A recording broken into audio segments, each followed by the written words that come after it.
دل والوں کی آنکھوں سے ایک دریا بہائے گا۔ اعوذ باللہ من الشیطان الرجیم، بسم اللہ الرحمن الرحیم۔ السلام علیکم ورحمۃ اللہ وبرکاتہ۔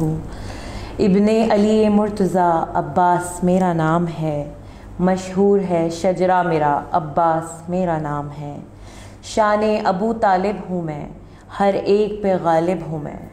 شان ابو طالب ہوں میں، ہر ایک پہ غالب ہوں میں۔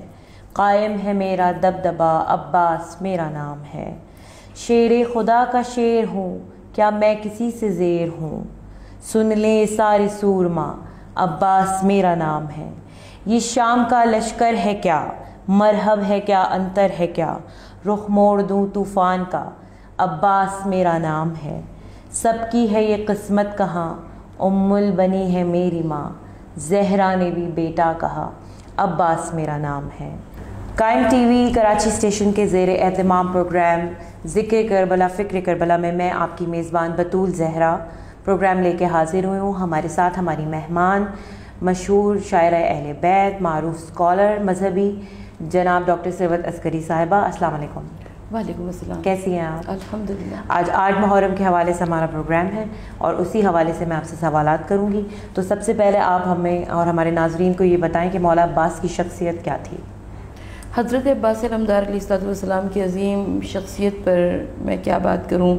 سب سے پہلے تو میں آپ کو، آپ کی پوری ٹیم کو، قائم ٹی وی کے تمام ناظرین کو، خود اللہ کے رسول صلی اللہ علیہ وآلہ وسلم کی بارگاہ میں، خانوادہ عصمت و طہارت میں مولا کائنات حضرت علی ابن ابی طالب علیہ السلام و شہزادی کونین جناب فاطمہ الزہرا اور زمانے کے امام قائم امر حجت اللہ علیہ السلام کی بارگاہ میں تعزیت اور تسلیت پیش کرتی ہوں کربلا کے واقعے کے حوالے سے اور حضرت عباس علمدار علیہ السلام کی۔ حضرت عباس علمدار علیہ السلام کی عظیم شخصیت ہے۔ میں اپنے ہی کلام کے چند مصرے پڑھنا چاہتی ہوں، اور یہ حضرت عباس علمدار علیہ السلام کا اپنا بیان ہے، ان کی اپنی شخصیت کے بارے میں حضرت عباس علمدار کا اپنا بیان کہ میں لشکر شبیر میں ڈھارس کی صدا ہوں، میں لشکر شبیر میں ڈھارس کی صدا ہوں، زینب کی ہوں میں آس، سکینہ کا چچا ہوں، دشمن کے لیے شیر نیستان ہوا ہوں، مشکیزہ لیے نہر کی جانب یوں چلا ہوں، سبحان اللہ، مشکیزہ لیے نہر کی جانب یوں چلا ہوں، کوئی نہیں یاور میرا اور کوئی مددگار، کہتے ہیں مجھے حضرت عباس علمدار، اور دریا کی ترائی پہ میری شان یوں دیکھو۔ غازی عباس فرما رہے ہیں کہ دریا کی ترائی پہ میری شان یوں دیکھو، پیاسا ہوں کئی وقت کا پر آن یوں دیکھو، دل بند ہوں حیدر کا میری جان یوں دیکھو، میں اپنی بھتیجی پہ ہوں قربان یوں دیکھو، حیدر کا ہوں میں شیر، ارے میں بھی ہوں کرار، کہتے ہیں مجھے حضرت عباس علمدار، اور عباس میرا نام ہے، حیدر کی دعا ہوں، عباس میرا نام ہے، حیدر کی دعا ہوں، میں فاطمہ زہرا کے گھرانے کی صدا ہوں، میں چاند ہوں ہاشم کا اور زینب کی ندا ہوں، خود کہتے ہیں سرور میں وفاؤں کا خدا ہوں، تھرائی زمیں تھی یہی سن کر میری للکار، کہتے ہیں مجھے حضرت عباس علمدار۔ سبحان اللہ، بہت بہترین۔ تاریخ کربلا میں جب ہم دیکھتے ہیں تو حضرت عباس علمدار علیہ السلام کی عظیم شخصیت نظر آتی ہے، ایک عجیب شخصیت نظر آتی ہے، بلکہ یوں کہیے کہ جیسے کہ میں پہلے بھی کسی پروگرام میں عرض کر چکی ہوں کہ سارے ہی بنو ہاشم خوبصورت تھے، قمر بطحہ اس گھر میں تھے، بڑے بڑے خوبصورت تھے اس گھر میں، لیکن ایک شخصیت ایسی ہے کہ جنہیں قمر بنو ہاشم کہا گیا، یعنی بنو ہاشم کا چاند کہا گیا۔ حضرت عباس علمدار کے لیے مولا کائنات حضرت علی ابن ابی طالب علیہ السلام نے نمازوں میں دعا مانگی ہے۔ میرا دل چاہتا ہے میں کہوں، کہتے تھے ہاتھوں کو اٹھا اٹھا کر کے پروردگار عالم ایک بیٹا عطا فرما دے، میں کہوں کہ یا علی مرتضیٰ آپ کو خدا نے 2 بیٹے دیے، وہ دونوں جوانان جنت کے سردار قرار پائے، وہ دونوں حسنین کریمین شریفین قرار پائے، جن کے لیے رسول ناقہ بن گئے، جن کے لیے کبھی خطبے کو ادھورا چھوڑ دیا، کبھی سجدے کو طول دے دیا، ان جیسے 2 بیٹوں کے ہوتے ہوئے مزید کسی بیٹے کی ضرورت؟ تو مولا علی ابن ابی طالب علیہ السلام ارشاد فرمائیں گے کہ وہ دونوں بیٹے تو مباہلے کے دن انفسنا کی منزل پر ابناءنا کی منزل پر اللہ کے رسول صلی اللہ علیہ وآلہ وسلم کے فرزند بن گئے، مجھے تو اپنے لیے ایک بیٹا چاہیے جو کہ کربلا میں میرا قائم مقام ہو، جو کہ کربلا میں میری وراثت کو ادا کرے۔ اور پروردگار عالم نے محاورتاً نہیں، مولا کائنات نے کہا تھا پروردگار چاند سا بیٹا دے دے، خدا نے حقیقتاً چاند سا بیٹا دیا، ایسا بیٹا عطا کیا کہ جب لوگوں نے دیکھا تو کہا کہ قمر بنو ہاشم۔ مدینے میں 2 ہی افراد کے اوپر یہ پابندی تھی کہ وہ بغیر چہرے پہ نقاب ڈالے بغیر گھر سے نہ نکلیں، ایک قمر بنو ہاشم حضرت عباس علمدار اور ایک شبیہ پیمبر حضرت علی اکبر علیہ السلام۔ تو حضرت عباس علمدار کی عظیم شخصیت ہے، آپ کے خمیر کو محبتوں سے گوندھا گیا، آپ خاندان اہل بیت میں بھی سب کی نظروں کا مرکز تھے، سب کے لیے سہارا تھے، سب کی آس تھے، سب کی ڈھارس تھے۔ اور آج ہمارے یہاں بھی 1400 برس گزر گئے، ہر رضا خانے میں علم حضرت عباس علمدار سجا ہوا ہے، اور یہ علم جو ہے کسی وفادار کی یادگار ہے، ایسے وفادار کی۔ اس علم کے اوپر جو پنجہ ہے یہ ہاتھ کی نشانی ہے۔ کبھی ذہن میں خیال آیا کہ یہ پنجہ کیوں لگایا جاتا ہے؟ کل کربلا میں حضرت عباس علمدار کے بازو کٹ گئے تھے، بس پروردگار عالم نے حضرت عباس کے علم کو ایسا بلند کر دیا، ایسا بلند کر دیا کہ آج بھی جب جلوس کہیں برآمد ہوتے ہیں، جب کوئی عزاخانہ سجایا جاتا ہے، جب کہیں پر بھی شہنشاہ وفا کا تذکرہ ہوتا ہے تو حضرت عباس علمدار کا علم ضرور موجود ہوتا ہے۔ سبحان اللہ۔ اسی کے ساتھ میں آپ سے دوسرا سوال کروں گی کہ علمدار فوج حسینی سپہ سالار اور جناب عباس کی شخصیت، تو ان کی کیا شخصیت رہی کربلا میں؟ کربلا میں حضرت عباس علمدار علیہ السلام کی ایک مرکزی شخصیت تھی، اس لیے کہ مولا امام حسین علیہ السلام نے جب سب کو ساری مقامات عطا فرمائے تو اس میں حضرت عباس کو علمدار لشکر حسین بنایا۔ علمدار لشکر کی ڈھارس ہوا کرتا ہے، لشکر کی شان ہوا کرتا ہے۔ حضرت عباس کی عظیم شخصیت تھی، ایک جانب تو قمر بنو ہاشم، آپ کا حسن صورت کچھ عجب تھا، دوسری جانب آپ مولا کے منظور نظر تھے۔ حضرت عباس جب خیمے میں سے کسی نے کسی کو صدا دی تو حضرت عباس کو پکارا، جب مولا امام حسین علیہ السلام نے پکارا تو حضرت عباس علمدار کو پکارا، جب بالی سکینہ نے پکارا تو چچا عباس کو پکارا، جب فوج حسین کے سپاہی کسی کو صدا دیتے تھے، ظاہر علمدار لشکر حسین حضرت عباس علمدار کو صدا دیا کرتے تھے۔ تو حضرت عباس کی عظیم شخصیت، میں تو جب علم حضرت عباس علمدار پہ نظر پڑتی ہے تو میں یہ سوچتی ہوں کہ جب آج 1400 سال گزرنے کے بعد علم کا یہ احتشام ہے، علم کا یہ تسکو احتشام ہے، علم کی یہ شان و شوکت ہے، تو کربلا کے مقتل میں غازی عباس کی کیا شان رہی ہوگی، غازی عباس کا کیا مرتبہ رہا ہوگا۔ غازی عباس وہ ہیں کہ حضرت عباس علمدار کے چہرے پر سجدے کا نشان ایسے چمکا کرتا تھا جیسے کوئی ستارہ چمکتا ہے۔ حضرت عباس علمدار علیہ السلام کے لیے میں اس سے بڑھ کر ان کی شخصیت کے لیے کیا کہوں۔ آج بھی جب آپ جاتے ہیں کربلا معلیٰ، پروردگار عالم ہم سب کے لیے کربلا کے راستوں کو کھول دے، زیارات کو آسان بنا دے، ہم سب جائیں کربلا معلیٰ، کیونکہ اس دفعہ دل بہت بے قرار ہے، کیونکہ عاشورے پر ہم کربلا معلیٰ نہیں جا سکتے، اربعین کا کچھ معلوم نہیں ہے، تو وہاں پر کربلا معلیٰ میں حضرت امام جعفر صادق علیہ السلام کے باغ میں جاتے ہیں۔ یہ وہی باغ ہے کہ جب چھٹے امام آیا کرتے تھے کربلا کی زیارت کو تو اسی باغ میں قیام کیا کرتے تھے۔ آج ہمارے پاس زیارت وارثہ اسی باغ کی یادگار ہے، زیارت عاشورہ اسی باغ میں تعلیم فرمائی تھی، مولا پڑھا کرتے تھے۔ تو کسی نے عرض کی دعائے علقمہ جو کہ حضرت علقمہ سے منسوب ہو گئی، کہا کہ مولا کیا میں اس کو لکھ لوں؟ مولا امام جعفر صادق علیہ السلام نے فرمایا کہ ہاں لکھ لو، لیکن مجھے دکھا ضرور لینا۔ یعنی نہ صرف یہ کہ امام جعفر صادق علیہ السلام کے الفاظ ہیں، بلکہ امام جعفر صادق علیہ السلام نے اسے چیک بھی کیا ہے، اس کی تصحیح بھی کی ہے۔ تو آج ہمارے پاس جو زیارت وارثہ موجود ہے یہ امام جعفر صادق علیہ السلام کی یادگار ہے۔ اس میں جب حضرت عباس علمدار کو مخاطب کیا ہے چھٹے امام معصوم نے تو فرمایا کہ السلام علیکہ یا ایھا الصالح، تو عبد صالح یعنی المطیع اللہ و رسولہ والامیر المومنین یعنی عبد صالح کہہ کر مخاطب کیا گیا، اور اللہ کے اطاعت گزار، اللہ کے نبی کے اطاعت گزار، اور خود مولا امام حسین علیہ السلام کے اطاعت گزار۔ سبحان اللہ۔ اسی کے ساتھ ایک چھوٹی سی بریک لے کے ہم دوبارہ آپ کی خدمت میں حاضر ہوتے ہیں۔ کربل کی کہانی جب کوئی بھی سنائے گا، کربل کی کہانی جب کوئی بھی سنائے گا، پرچم حضرت عباس اٹھائے رکھنا، شور ماتم سے زمانے کو جگائے رکھنا، غم شبیر عبادت ہے کوئی رسم نہیں، اپنی نسلوں کو عزادار بنائے رکھنا۔ وقفے کے بعد میں ہوں آپ کی میزبان بطول زہرا، پروگرام ذکر کربلا فکر کربلا لے کے قائم ٹی وی کراچی اسٹیشن سے حاضر ہوئی ہوں، اور ہمارے ساتھ ڈاکٹر ثروت عسکری صاحبہ موجود گفتگو ہیں۔ تو ہم آپ سے آگے سوال کرتے ہیں کہ مولا عباس کو باب الحوائج کیوں کہا گیا؟ حضرت عباس علمدار علیہ السلام تاریخ تشیع کے جو مشہور ترین باب الحوائج ہیں اس میں سے ایک حضرت عباس علمدار باب حوائج ہے۔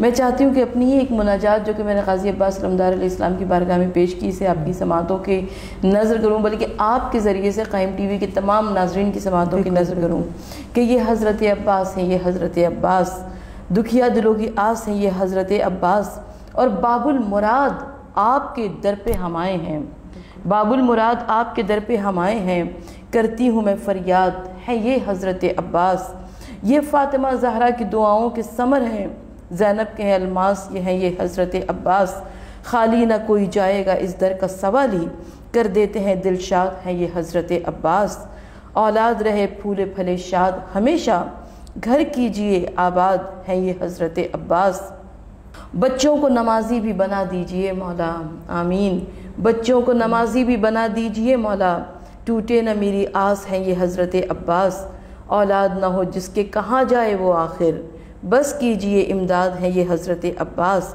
بیمار شفا یاب ہو غازی کی عطا ہے، کر دے میری امداد، ہیں یہ حضرت عباس، بے جرم اسیروں کو رہائی بھی عطا ہو، کس جا کروں فریاد، ہیں یہ حضرت عباس، بہنوں کے پردے یوں ہی سلامت رہیں صدا، سربت کی ہے فریاد، ہے یہ حضرت عباس۔ حضرت عباس علمدار علیہ السلام کو باب الحوائج کہا گیا، باب المراد کہا گیا۔ آیت اللہ خوئی فرماتے ہیں کہ اگر کسی کی کوئی دعا پوری نہ ہوتی ہو، وہ دنیا میں کسی بھی مقام پر ہو، وہ آئے کربلا معلی، وہ آ جائے حضرت عباس علمدار علیہ السلام کے روضے میں، اور قبے کے عین نیچے، گنبد کے عین نیچے کھڑے ہو کر وہ جب دعا کو مانگے گا تو پروردگار عالم اس کی دعا کو مقبول بارگاہ کرے گا۔ کسی نے سوال کیا، کہا کہ اسی سرزمین کربلا پر امام حسین علیہ السلام کا روضہ بھی ہے، اسی سرزمین کربلا پر تلہ زینبیہ بھی ہے، اسی سرزمین کربلا پر اور بھی بہت سارے ایسے مقامات ہیں، کیا کسی اور مقام کو خدا نے یہ فضیلت عطا نہیں فرمائی روضہ حضرت عباس علمدار کے علاوہ کہ جہاں پر یوں دعا مانگی جائے اور یوں مقبول بارگاہ ہو جائے؟ تو آیت اللہ خوئی جو کہ مرجع عالم تھے، انہوں نے فرمایا، کہا کہ سب کا مرتبہ اور سب کا مقام اپنی جگہ، لیکن غازی عباس کی کیا شان نظر آتی ہے سرزمین کربلا پر کہ عباس نے زندگی میں دو ہی دعائیں مانگی تھیں۔ ایک دعا تھی کہ زینب کی چادر بچ جائے، اور ایک دعا تھی سکینہ کو پانی مل جائے۔ نہ زینب کی چادر بچ سکی، نہ سکینہ کو پانی مل سکا، بس پروردگار عالم نے حضرت عباس کے در کو باب الحوائج بنا دیا۔ ان کی در سے لوگ آتے رہیں گے، دعائیں مانگتے رہیں گے، اور جھولیاں بھر بھر کے لے کے جاتے رہیں گے۔ غازی عباس کربلا کے مقتل میں غازی عباس سہارا تھے، ایک ایسا سہارا تھے کہ خیموں میں اعتماد کی فضا قائم تھی حضرت عباس علمدار کے دم سے۔ سبحان اللہ، بہت اچھا آپ نے جواب دیا۔ اور آخری سوال سے پہلے ایک قطع پیش کروں گی کہ حسین اذن دیں اگر، حسین اذن دیں اگر، ابھی یہ سب کو دیکھ لے، ابھی عراق و شام کو، ابھی حلب کو دیکھ لے، ابھی یہ کوفیان بے ادب کو دیکھ لے، مقابلہ جو آ پڑے تو کل عرب کو دیکھ لے، الٹ دے تخت شام کا، امیر لشکر حسین. تو مولا عباس کو جنگ کی اجازت نہیں دی گئی. بے شک. اور مولا عباس کی شہادت، قمر بنی ہاشم کی شہادت سے ریلیٹڈ اب آپ ہمیں متعلق بتائیں. دیکھیے غازی عباس علمدار کی شہادت بڑی غضب کی شہادت ہے، اس لیے کہ مقتل کربلا میں جو اعتماد کی فضا قائم تھی وہ غازی کے در سے تھی. حضرت عباس کو جنگ کی اجازت نہیں مل رہی تھی. جب بھی آتے تھے دست ادب جوڑ کر کے مولا ہمیں جنگ کی اجازت دے دیجیے، تو مولا ایک ہی جملہ کہتے تھے کہ عباس تم تو لشکر کے علمدار ہو، علمدار لشکر لشکر کی ڈھارس ہوا کرتا ہے. مگر ایک وقت ایسا آیا کہ غازی نے سر کو جھکا کر کہا کہ مولا وہ لشکر کہاں رہا جس کی میں علمداری کیا کرتا تھا. یعنی سب کے سب شہید ہو چکے تھے، بس حضرت عباس کو جنگ کی اجازت نہیں ملی. حضرت عباس خیمے سے باہر جب آ رہے تھے جنگ کی اجازت طلب کر کے، اور جنگ کی اجازت نہیں مل رہی تھی، تو سامنے دیکھا کہ سکینہ کھڑی ہوئی ہے. سکینہ کے پیاس سے ہونٹ اودے ہو چکے تھے. سکینہ نے کہا کہ چچا کیا ہمیں پانی نہیں ملے گا؟ حضرت عباس علمدار علیہ السلام نے مشکیزہ سکینہ کے ہاتھ سے لیا اور کہا کہ آؤ بیٹی، اور ایک ہاتھ میں سکینہ کا مشکیزہ تھام کر، ایک ہاتھ میں سکینہ کا ہاتھ تھام کر غازی عباس چلے ہیں مقتل کی جانب، وہ خیمے کی جانب. اور جب مولا امام حسین علیہ السلام نے اس شان سے آتے ہوئے دیکھا تو کہا کہ سکینہ چچا کو بھیج تو رہی ہو، مگر سکینہ چچا بہت یاد آئے گا. مولا امام حسین علیہ السلام کی زبان صداقت سے نکلے ہوئے جملے کیسے پورے ہوئے کہ جب سکینہ کے سر سے چادر چھنی، سکینہ نے کہا کہ چچا عباس. جب سکینہ کے کانوں سے گوہر چھنے تب سکینہ نے پکارا ہائے چچا عباس. جب خیموں میں آگ لگی تو سکینہ نے کہا کہ ہائے چچا عباس. امام حسین علیہ السلام نے جنگ کی اجازت نہیں دی، کہا کہ بھیا صرف پانی لے کر آنا. مولا غازی عباس علمدار مقتل کی جانب روانہ ہوئے. بڑی جنگ کی، ایسی جنگ کی کہ لوگوں کو حضرت حیدر کرار یاد آ گئے. اسی وجہ سے تاریخ یہ کہتی ہے کہ در خیمہ پر فضہ پکار کر کہہ رہی تھی کہ آؤ زینب، آؤ ام فروا، آؤ ام رباب، آؤ بی بی ام کلثوم. اکثر پوچھا کرتی تھی نا کہ بابا نے خیبر کو کیسے فتح کیا تھا، آؤ ذرا آج عباس کی دریا پہ ترائی پہ قبضہ کرنا دیکھو. حضرت عباس جس وقت ترائی کے اندر اترے ہیں کسی کی مجال نہیں تھی کہ جو وہ روک لیتا. حضرت عباس نے مشکیزے کو جناب سکینہ کے بھر لیا اور پیاس سے لوٹے. نہ ان کے گھوڑے نے پانی پیا، نہ حضرت عباس علمدار نے پانی کی جانب دیکھا. بس گھوڑے کو ایڑ لگائی، چاہتے ہیں کہ کسی صورت سے یہ پانی پہنچ جائے. اور جب دیکھا عمر ابن سعد نے کہ امام علی مقام کا لشکر کا علمدار پانی لے کر جا رہا ہے، تو بس آواز دی کہ خبردار خیمہ حسینی میں پانی نہ جانے پائے. اور اس کے بعد حضرت عباس علمدار پر سمٹ کے حملے ہونے لگے. کسی نے نیزے کا وار کیا، کسی نے تیروں کا وار کیا، کسی نے تلواروں کا وار کیا. روایت یہ کہتی ہے کہ حضرت عباس کا پہلا دایاں بازو قلم ہوا، پھر بایاں بازو قلم ہوا. حضرت عباس کے بی بی سکینہ کے مشکیزے میں تیر لگ گیا. اب جو پانی بہا تو عباس کی امیدوں نے دم توڑ دیا. عباس اب وہیں پہ رک گئے. اب عباس نہ پیچھے جا سکتے ہیں، نہ آگے جا سکتے ہیں، نہ عباس مشکیزے کو دوبارہ پانی سے بھر سکتے اس لیے کہ بازو بھی نہیں ہے. اور جیسے ہی عباس رکے تو ایک سر پہ گرز لگا. عباس گھوڑے سے زمین پہ تشریف لائے، مگر میں کس زبان سے عرض کروں کہ اس گھوڑے سے زمین پہ تشریف لائے، اس لیے کہ غازی جب آئے ہیں زمین پر تو عباس کے بازو نہیں تھے. کوئی بھی زمین پہ آتا ہے تو وہ اپنے ہاتھوں کا سہارا لیتا ہے. حضرت عباس علمدار نے بس اسی وقت آواز دی کہ مولا آخری سلام، حسین چلے ہیں مقتل کربلا میں. حسین بھائی کے سرہانے بیٹھ گئے. میرے مولا کی آنکھوں میں تاریخ وفا گھوم رہی ہے. عباس پیدا ہوئے تھے تو حسین نے نام رکھا تھا. عباس پیدا ہوئے تھے تو لعاب دہن حسین نے پہلی غذا کے طور پر دیا تھا. عباس کمسنی سے حسین کے گرد پروانہ وار چکر لگایا کرتے تھے. ایک تاریخ وفا گھوم رہی ہے حسین کی نگاہوں میں. عباس کی پوری زندگی 32 یا 34 برس کی جو زندگی ہے. اور اس کے بعد حسین نے کہا کہ عباس کوئی تمنا ہو تو بیان کرو. حضرت عباس نے کہا کہ مولا جب دنیا میں آیا تھا تب بھی آپ کی زیارت کی تھی، اب دنیا سے جاتے ہوئے بھی آپ کی زیارت کرنا چاہتا ہوں. پوچھا عباس کون سا امر مانے ہیں؟ کہا کہ مولا ایک آنکھ میں تیر پیوست ہے، ایک آنکھ میں سر کا خون بھرا ہے، کیسے آپ کی زیارت کروں؟ بس مولا نے کی دامن سے عباس کی آنکھ کا لہو صاف کیا اور کہا کہ عباس ہم نے تمہاری تمنا پوری کی، اب تم بھی ہماری تمنا پوری کر دو. بس ایک مرتبہ بھائی کہہ دو. ہمیشہ ہم کو آقا کہا، خود کو غلام کہا. عباس ایک مرتبہ بھائی کہہ دو. عباس ام البنین کے لال ہے. عباس کی زبان سے نہیں ادا ہوتا ہے کہ کیسے بھائی کہہ دیں. کہ سرہانے سے آواز آئی کہ میں فاطمہ زہرا تم سے مخاطب ہوں. عباس میرے 3 دن کے بھوکے پیاسے حسین کی تمنا کو پورا کر دینا. اور بھائی کا لفظ نکلا ہے حضرت عباس علمدار کی زبان سے، اور بھائی کے زانوں پر بھائی کا دم نکل گیا۔ حسین کی کمر ٹوٹ گئی، زینب بن بھائی کی ہو گئی، سکینہ کا چچا فرات پہ رہ گیا، سکینہ پیاسی رہ گئی، حضرت عباس کی شہادت ہو گئی۔ کربل کی کہانی جب کوئی بھی سنائے گا، دل والوں کی آنکھوں سے ایک دریا بہائے گا۔